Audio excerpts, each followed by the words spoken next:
Today on the show, we're discussing the powers, risks, and taboos of psychoactive plant medicine. It's a fascinating discussion I share with author and thought leader Michael Pollan, who most recently published This Is Your Mind on Plants. This is 4D with Demi Lovato.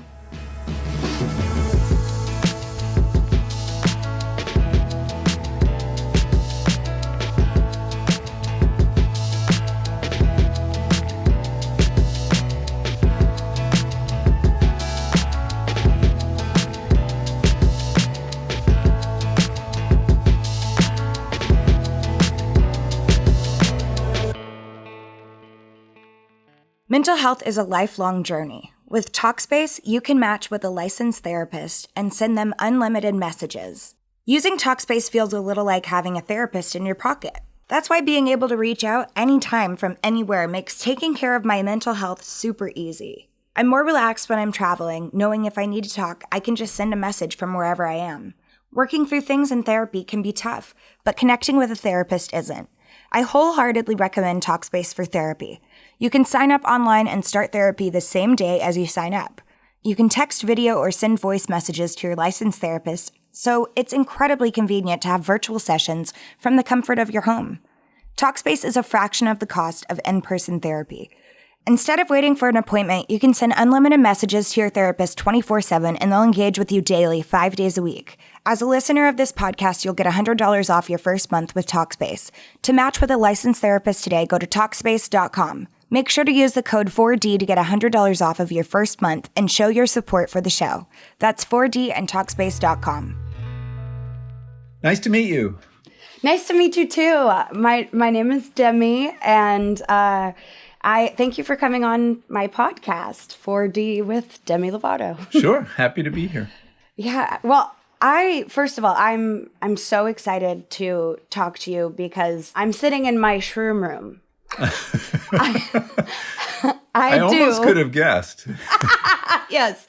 Believe it or not, I don't shroom in here like you would think that I would.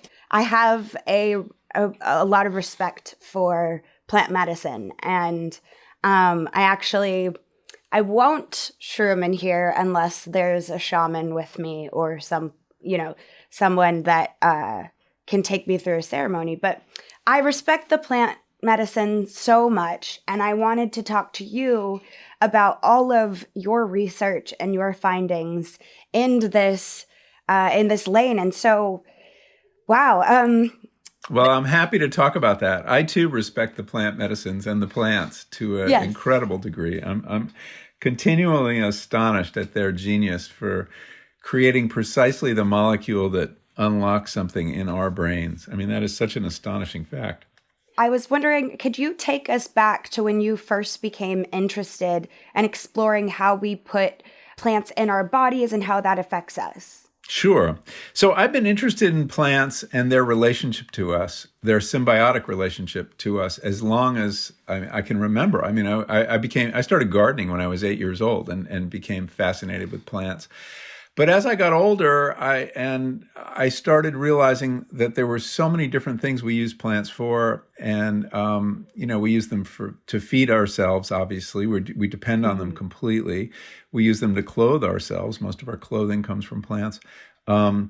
We use them for beauty. We use them for entertainment, and we use them to change the textures of consciousness. And I've always been kind of interested in why do plants do that, and why do we like to change consciousness? Because it doesn't immediately seem like a smart thing to do. You change consciousness and you're more likely to have accidents. You might overdose. All sorts of bad things can happen. Mm-hmm. So you would think that evolution would have done away with the people using drugs if it decreased the chances of our survival. But that's not true. So there must be some value in changing consciousness. And I've been very interested in that question for a long time. I think we change consciousness out of boredom. I think we change consciousness to get out of our egos and connect with other people or connect with nature. I mean, to have a wider sense of interconnectedness, which is very useful to a social species like us. So I think that plant medicines have nourished us in a great many ways, and obviously they heal us too.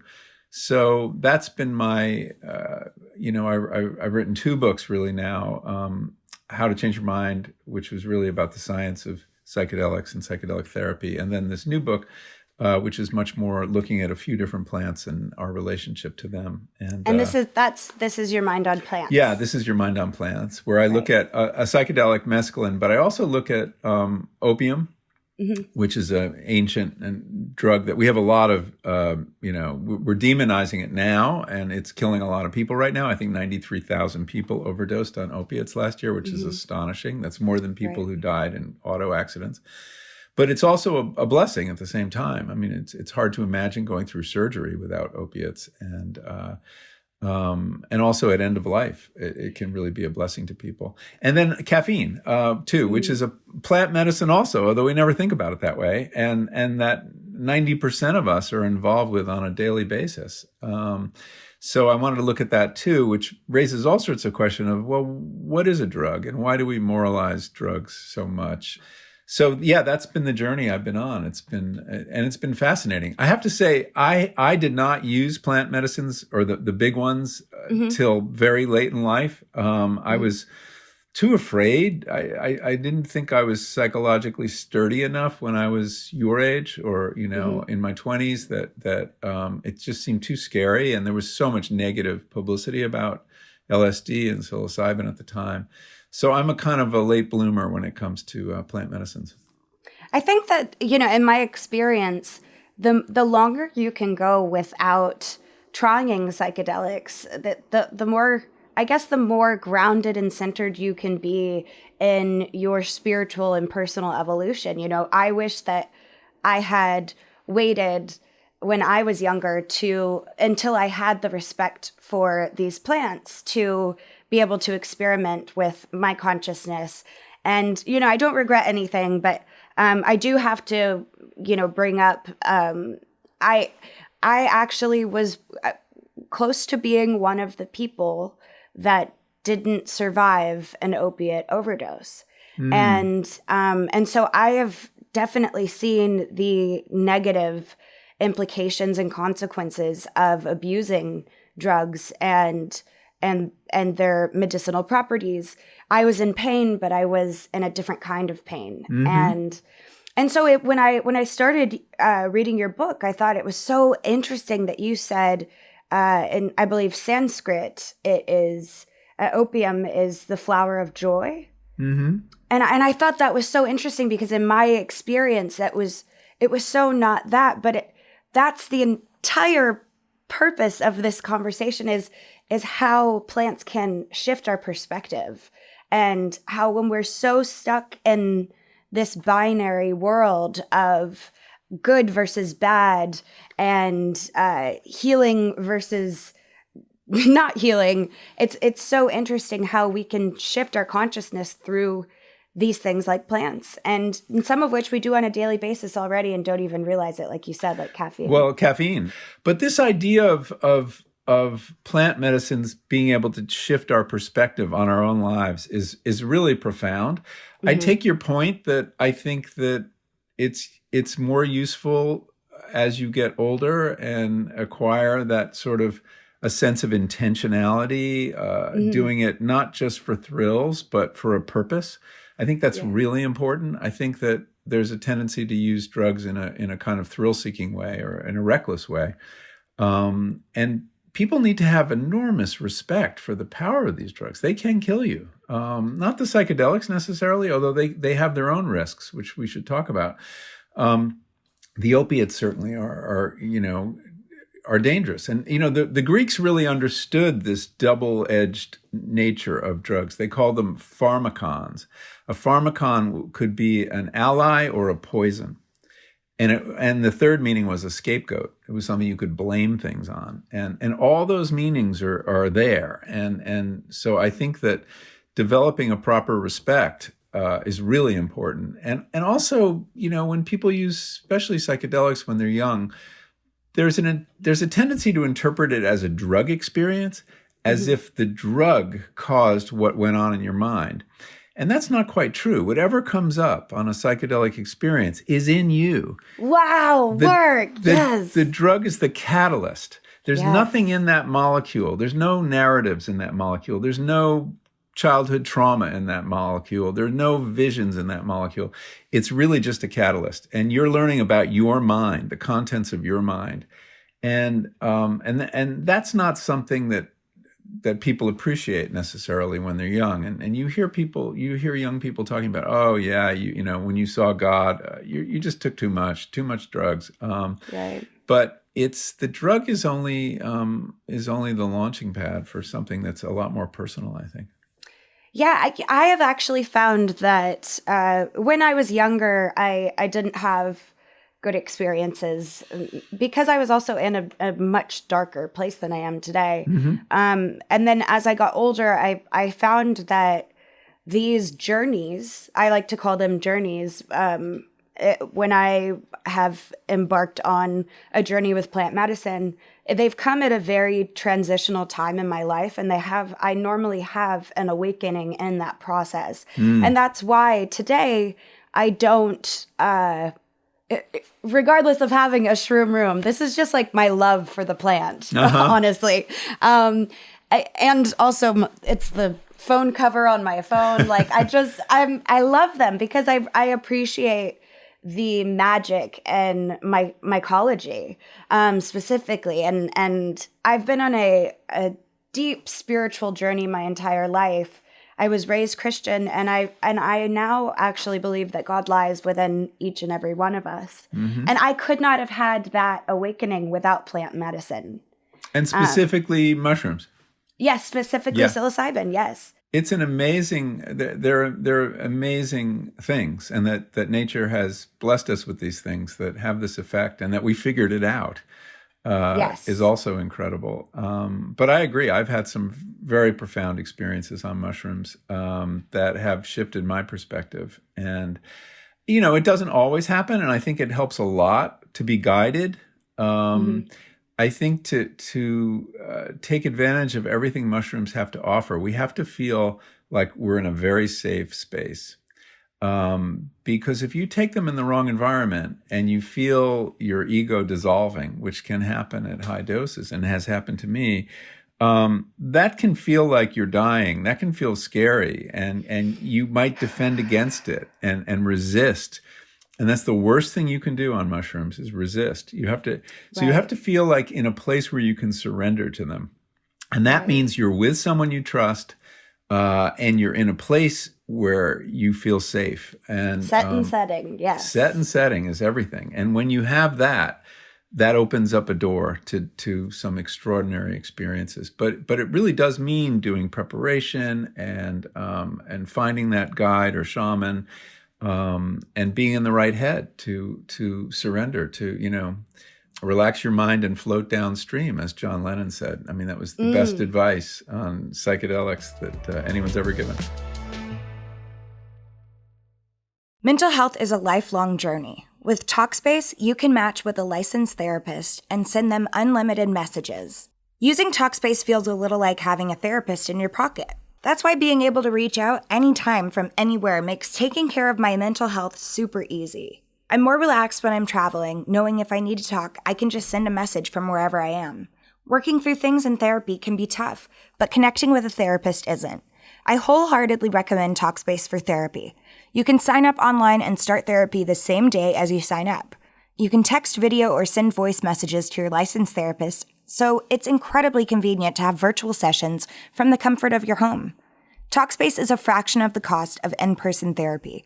Instead of waiting for an appointment, you can send unlimited messages to your therapist 24/7, and they'll engage with you daily, 5 days a week. As a listener of this podcast, you'll get $100 off your first month with Talkspace. To match with a licensed therapist today, go to Talkspace.com. Make sure to use the code 4D to get $100 off of your first month and show your support for the show. That's 4D and Talkspace.com. It's almost like there's this primal or innate urge to change our consciousness over time. Throughout thousands of years, we've been doing that. Why do you think that is? Why do you think that we're constantly searching? What is it? And also, how do you think plant medicine played into evolution of the human brain?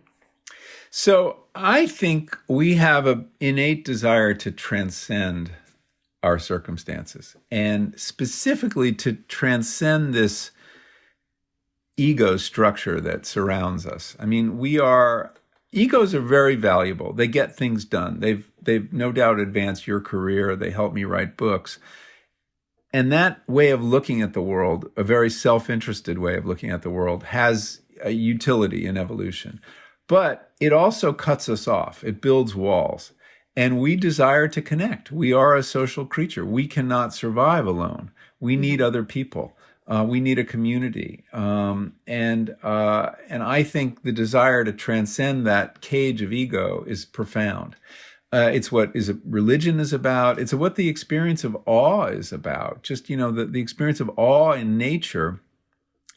They've done really interesting studies where they ask you to draw a picture of yourself, a stick figure picture, and then they show you an awesome image of Yosemite or something like that. And then they have you draw your picture again. And guess what? You will draw a smaller version of yourself, a smaller self, because your sense of yourself has been diminished by this grand imagery of awe.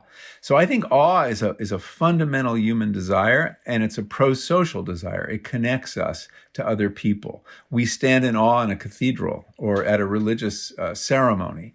And we stand in awe using plant medicines. So I think it's a way to escape the box of ourselves and connect with something larger. And what that something larger is, it could be community.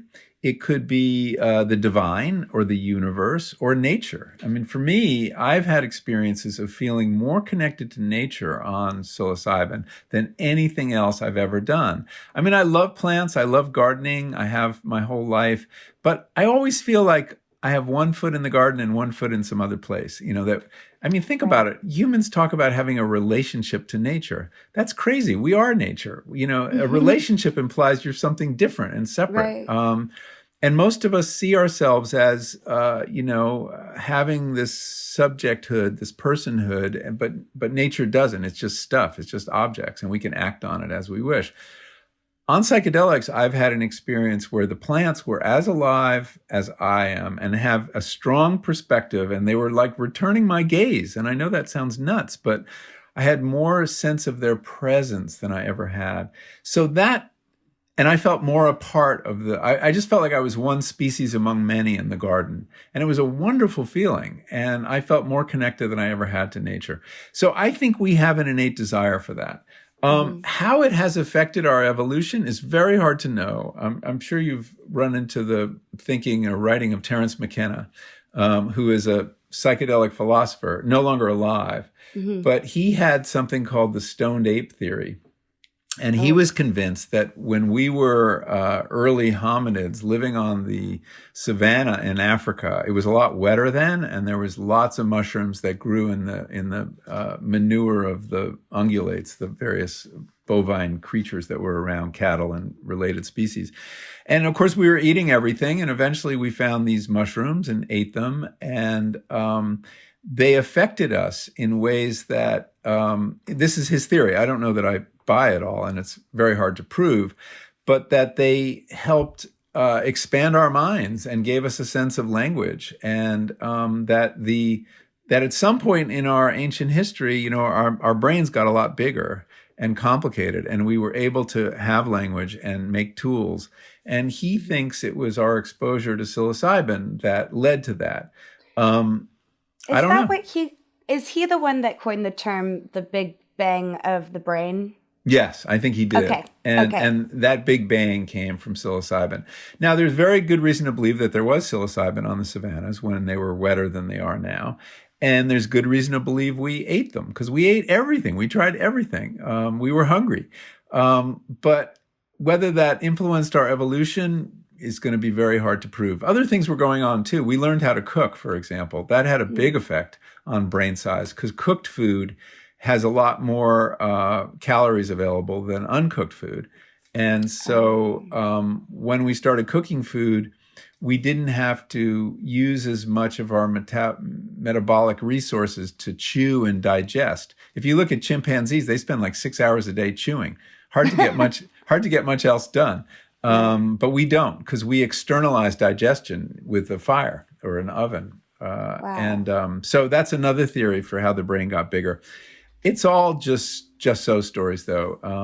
But I think that I'd be willing to bet that psychedelics played a role in the birth of religion.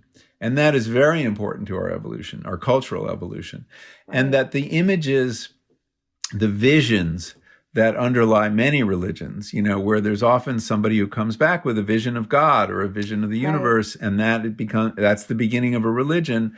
I would bet that in many cases, those visions were planted by plant medicines, and that we may have psychedelics to thank. So, I think that psychedelics have nourished our culture and our religion over thousands of years. You actually are so passionate about this that you co-founded the UC Berkeley Center for the Science of Psychedelics.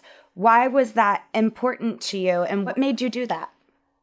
Well, in writing This Is Your Mind on Plants, I became convinced that we've got something really powerful here, a set of tools that can not only help to treat mental illness, which I think is incredibly important, and that these substances, psilocybin and MDMA in particular, have the potential to revolutionize mental health care in this country, in this world, at a moment of incredible need. I mean, mental health, rates of depression, suicidality, addiction are soaring, and we have very poor tools. So that's very exciting. But the other important thing that these substances can do is help us understand the mind. We don't really understand consciousness at all. We don't understand how 3 pounds of wet matter and cells in your brain can produce the subjective experience of being Demi or being Michael. This is a giant mystery, but psychedelics, I think, have the potential to help us understand that. So there was a lot of good clinical work going on at other universities, but we thought at Berkeley that we have great neuroscientists, that we could do this basic research to understand how psychedelics work in the mind, which we don't really know, and how they might elucidate these questions of consciousness and how the mind works. The other thing we want to do, and I'm not a scientist, so that part is other people are working on, but we want to research whether psychedelic experience can change society. There are a lot of people involved with psychedelics who are convinced that psychedelics hold the key to improving our relationship with the natural world and dealing with climate change, and that it can help overcome our sense of isolation and simply, lead to a revolution in consciousness that could help our species survive at a moment of great peril. But no one's tested that idea. No one's given psychedelics to Trump supporters to see if they have the same kind of the same kind of reaction that liberals might have. So right. we want to test that and see what happens. The other important thing that, and this is the part I'm working on, is public education. There's so many misconceptions about psychedelics, so much baggage left over from the 60s that we want to put out, and we're going to do, a website and a podcast and a journalism fellowship. We want to make the reporting on psychedelics just an accepted piece of the media, and train a generation of young journalists to report on this field, because it's going to be so influential in the next few years. So that's why I got together with some people in psychology and neuroscience at Berkeley, and we've started this, and we're going to start our research in the next few months. We're going to launch a newsletter in the next month probably, and this journalism fellowship, and there'll be stuff available for free online for people who want to learn about psychedelics, and we'll make that available starting in the next couple months. Oh, that's incredible. What was your first experience with plant medicine? Well, I had some kind of meaningless experiences when I was in my 20s, and someone gave me some mushrooms, and I took, what I now know is referred to as a museum dose. It's somewhere between the microdose you described and a profound experience. The first big experience I had was in this guided psilocybin trip, working with a guide on the East Coast, this woman I met who I just had a lot of trust in and confidence, and she organized a beautiful ceremony, and it was a pretty high dose of psilocybin, and I went through a lot of changes over the course of that afternoon, but the most profound that I remember was at a certain point she'd given me a booster dose, additional mushroom, and I looked out and I saw myself. And this is going to sound a little weird, kind of explode in a cloud of Post-it notes. And that was me, but I was gone. But I was watching this from this whole new perspective that I didn't recognize as me. It was very objective. It was very untroubled by what was happening. And then the Post-it notes fell on the ground and they became this pool of paint spread out on the ground. And I was like, that's me, but I'm still here. And it felt fine. It felt like as it should be. I had given up my ego completely. It had dissolved. And yet I still was aware. And that was very profound. And what happens though when you lose your ego is that there's nothing separating you from something larger. And I felt this sense of merging. And in my case, I merged with a piece of music. I had the guide play a Bach unaccompanied cello suite, number 2 in D minor, which is a very sad piece of music. I had heard it at funerals. It's gorgeous, played by Yo-Yo Ma. And as she played this on my headphones, I became the music. I know this sounds very weird, but there was no difference. Yeah, not to me. And so I had this sense of being one with something else, this gorgeous piece of music. And I almost could feel the bow like going across. I was the cello also, and I felt the bow, the horsehairs going across my body. And then I was inside the well of the cello where all this beautiful sound was coming. And it was such a literally ecstatic experience. Ecstasy means out of your body, to be out of, and I was out of my body. I was somewhere else entirely. And that experience taught me, I think, something really important, which is that we're not identical to our egos, that's one voice in our head. It's not always the most helpful voice. And that we're larger than that. And there's more to life than that. And ever since, I have a little more perspective on my ego. I know when he's up to his old tricks. I know when he's being self-critical, he's being judgmental, whatever it is. And I can turn it off better than I used to, because I know he's not the only voice in there. Right. And that's proven to be a real turning point experience for me. If you had to talk to somebody, say somebody that was looking to go on a journey of self-exploration, what would be the advice that you would give them? What would you say that they would start with? And also, what are the dangers of these plants as well? Yeah, I'm glad you brought it up, because we should talk a little bit about risk for people who are considering doing this. When I was planning to do my first kind of big psychedelic experiences with LSD and psilocybin, I did a lot of research because I was already in my 50s and I wanted to make sure that this was safe. And, I was not at a reckless phase of my life. And so I did a lot of research, and I was very surprised by what I learned about the classic psychedelics. This is LSD and psilocybin and DMT, which is the ingredient in ayahuasca. And the first was that these are not addictive drugs. They are not habit forming. People do not have the desire to keep using them. And I'm sure you know that once if you have a really big experience on a psychedelic, you're exhausted. It's really hard work. And you're not thinking, when can I do it again? You're thinking, do I ever have to do it again? Yeah. And then there's the issue of overdose. And in fact, there is no lethal dose of LSD, psilocybin, or DMT. That is remarkable, because you have drugs in your medicine cabinet that you bought over the counter, things like Tylenol, that do have a lethal dose. And it's not that many pills, believe it or not. And so that's very reassuring that your body is not endangered by these drugs. However, there are psychological risks. And there are, if you look at the drug trials that universities are conducting right now of psilocybin, they exclude people who have any schizophrenia in their family. a sibling or a parent or even an uncle. They will not allow you because they're worried that you could have a psychotic break. Some people have had psychotic breaks because it's just a powerful, disruptive experience. And now people who are going to get schizophrenia probably will get it regardless, but that the psychedelic could set it off. And that's something to be aware of. And there's certain things, people who have mania, are often discouraged from taking psychedelics. Also, if you're on an SSRI, an antidepressant, there's not a danger in mixing it, but it won't work very well because the SSRI antidepressants occupy the same brain receptors. And so they block the action of the psychedelic. So it's usually advisable to taper off of an SSRI before you have a psychedelic experience. People do have terrifying experiences, bad trips, as they call them.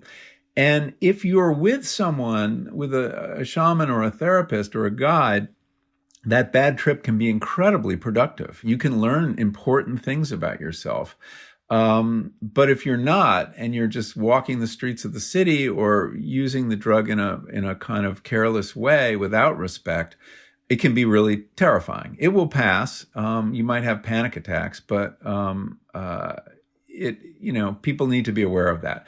The researchers and the really experienced guides don't use the term bad trip. They talk about a challenging trip.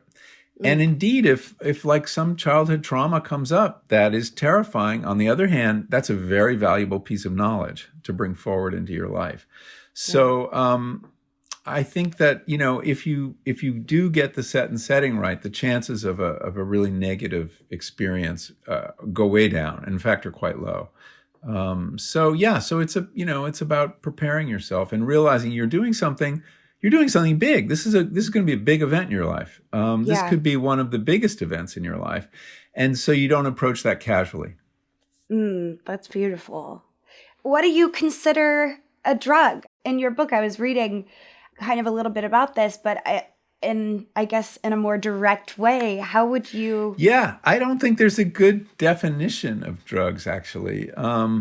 I went looking for a good definition, and they're really hard to find. And the Food and Drug Administration, who you would think knows the answer, they simply define a drug as something that's not a food that the FDA thinks is a drug. So that's a kind of a circular definition. It's not very helpful. But, when we hear the word drug, we immediately think of illicit drugs, illegal drugs. And, but of course, there are drugs that heal us all the time. We take drugs for, various problems, and they're incredibly valuable. I think even illicit drugs, that's an easier category. An illicit drug is anything the government says is illegal. Right. But even those are so different. They should not be lumped together. The drug war has lumped opiates with psychedelics, with meth, with cocaine.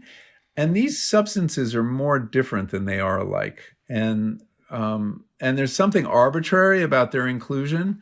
I was surprised to learn that back during Prohibition in the 1920s, when you could go to jail for manufacturing alcohol, making moonshine on your farm, even the women who fought against alcohol, the temperance women, they were drinking opiates in these women's tonics that you could buy in any drugstore. And cannabis was in those tonics too. And they thought nothing about kicking back a day, fighting against alcohol, enjoying their opiates. So there's something arbitrary to this. Yes. Societies condemn certain drugs and then celebrate others. In our society now, we still condemn psychedelics, although I think that's changing right now in an exciting way. We certainly condemn the opiates and meth and MDMA, all of which are still illegal. And for some reason, alcohol is legal and cigarettes are legal, and those kill a lot more people. So it's not a rational taxonomy. The divisions are the result of accident. And also we've historically attacked drugs that are used by people, disfavored people. So cannabis became illegal because it was used by Mexicans and African Americans. And I learned that they actually started calling it marijuana to imply to imply that it was used by Mexicans. That's right. It's a racist term for cannabis, exactly. basically. Yeah. Mm-hmm. And it's to be avoided. We should call it cannabis, which is what the plant is. But it was also very popular in New Orleans in the jazz scene, and anybody that, people in power felt was threatening, those were the drugs we went after. I mean, the great example, of course, is cocaine and crack. Crack was used more by poor African Americans. So even though it's the same drug as cocaine, the sentences are like 20 times worse for crack. The drug war is a political war more than a public health campaign. It was presented to us as a way to protect ourselves. This is your brain on drugs. You remember those ads? Yes. And that's what I'm kind of playing with the title of the book. This is your mind on plants. And that ad was, directed toward parents, obviously. Kids would just wait for it to come on TV and crack up, while high on cannabis. I'm gonna admit, I never listened to that commercial. Oh God, it was everywhere for a while. President Nixon, who really starts the war on drugs in 1970, the modern war on drugs, 50 years ago, one of his advisors later gave a quote to a journalist where he kind of pulled back the curtain and told you what it was all about. And he said that our biggest enemies, the Nixon administration enemies, were blacks and hippies. And we wanted to go after them. And we knew if we could demonize their drugs, cannabis in both cases, heroin, especially in the African American community, that would give us a tool to disrupt their communities. And of course, the drug war has given us mass incarceration. Most of the people in jail for drugs are people of color. Right. And it's also destroyed the democracies of Mexico and Colombia, by empowering the cartels. The collateral damage has just been so awful that it just can't end a moment too soon. Right. And I do see that. I think it will end. I think I can see the end of the drug war. In the last election, in 2020, 5 different states legalized cannabis. Oregon decriminalized all drugs and specifically legalized psilocybin therapy. In 2023, you will be able to go to Oregon and get legal psilocybin therapy, whether you have a diagnosis or not. That's a big deal. Yeah. So I think we're at the beginning of the end of the drug war. It's really interesting how we deem psychedelics to be so dangerous or unacceptable, but yet when you look at things like the big book of Alcoholics Anonymous, actually Bill W. and some of the people in that book actually talk about their spiritual experience being on LSD. Yeah. And that to me, when I realized that, I was like, oh my gosh, wait, I've been, I've had my journey with sobriety, and I now label myself as something that a lot of people have a lot of problems with. I call myself California sober because Which means what? For me, it means I don't touch it unless it comes from a plant. And if it can kill you, I don't touch it. Mm-hmm. So after years of, I had 6 years stone cold sober. Then the pendulum swung in the other way. And now it's landed back in the center of this, what I like to call, it's not,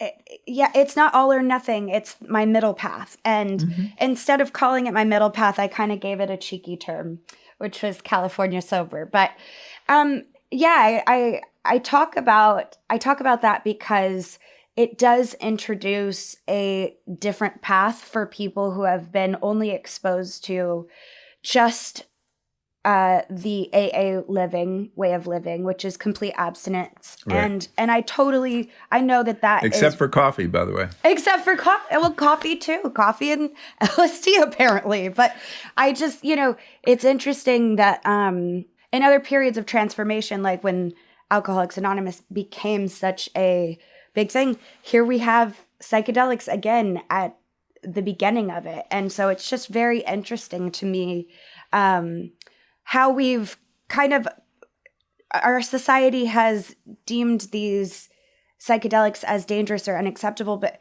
what do you think that says about our values and fears as a group and as a society as a whole? Well, I think psychedelics are threatening to a lot of people. I mean, going into your mind is a scary place to go for a lot of people. And psychedelic experience is not escapist. It's the opposite. It's really often facing up to who you are. And it's not like an opiate or other drugs that kind of take you out of yourself and medicate you or numb you. It's quite the opposite. It's hard work. And Yes. And you know that. The AA story is a very interesting one. I looked at that and How to Change Your Mind, and that Bill W. got sober on a drug, a deliriant, belladonna it was called. It's not exactly a psychedelic, but he had a spiritual experience on this drug, and he then did LSD therapy after he founded AA. And he believed that LSD could have a role to play in helping people get sober. But the board of directors of AA thought it was an overly complex message to make some drugs okay and others not. And I kind of get it. I think that would have, the messaging challenge would have been enormous. I always thought that AA was kind of a proto-Christian group because of the discussion of the higher power and the divine. And my dad was a member, and I would go to meetings with him when he was getting sober. And but in fact, it was a psychedelic spirituality. It is based on Bill W.'s own experience. The interesting thing is psychedelics have been very helpful in helping people break addictions, including to alcohol. There is a very successful trial underway right now in New York treating alcoholics with psilocybin. And they haven't published yet, but they're apparently getting very good results. It was the most common use of psychedelic therapy in the 50s and early 60s was to treat alcoholism. And it had about a 50% success rate, which is higher than anything else that we have. So I think there is a role for psychedelics to play in treating addiction. And whether AA will ever get behind it or not, I don't know. But it's not an intoxicant in the way that alcohol is. I mean, it's. I think of it more as a mental tool and a very powerful one. I do have one last question. Okay. Given the title of the podcast, it's called 4D with me, Demi Lovato, because I like to have conversations that transcend the typical discourse and try to expand our consciousness. So I wanted to know, and I ask every guest this can be whatever you make of it. What does living in the fourth dimension mean to you? Wow. Yeah, I think it means questioning everything you assume is true and normal, and everyday normal consciousness, and realizing that there are other dimensions of consciousness that are out there. And some plant medicines give us access to it. Meditation gives us access to it. Yogic breathing gives us access to it. But just keeping in mind at all times, especially when this dimension of consciousness is so fucked up, that there is another one, and at least one, and four, you may be undercounting by a lot. Right, that's true. So anyway, but I also want to applaud you for speaking openly about this and your experience with plant medicines and other drugs, so-called drugs, that, you have a large influence and working to educate people about this and clear up misconceptions is it's a great contribution. Oh, well, thank you so much. Who pointed it out to you that you love plants so much and your last name is Pollan? It's called an aptonym, right? An apt name. And I feel very fortunate, but I got the right name for my profession without question. Yes, when I published totally. a book called Botany and Desire, everybody pointed it out to me, and people started writing similar names on pieces of paper and handing it to me at public events. Dr. Payne, who is an anesthesiologist, and there were so many like them. So I actually have a collection of aptonyms. I have hundreds of them, and they're wonderful. So I'm very proud of my name. Thank you. Oh, good. Yes, of course. Well, Thank you so much. It Oh, was sure. A wonderful pleasure talking to you, you. Demi. And I really appreciate your introducing me to your audience. It's great.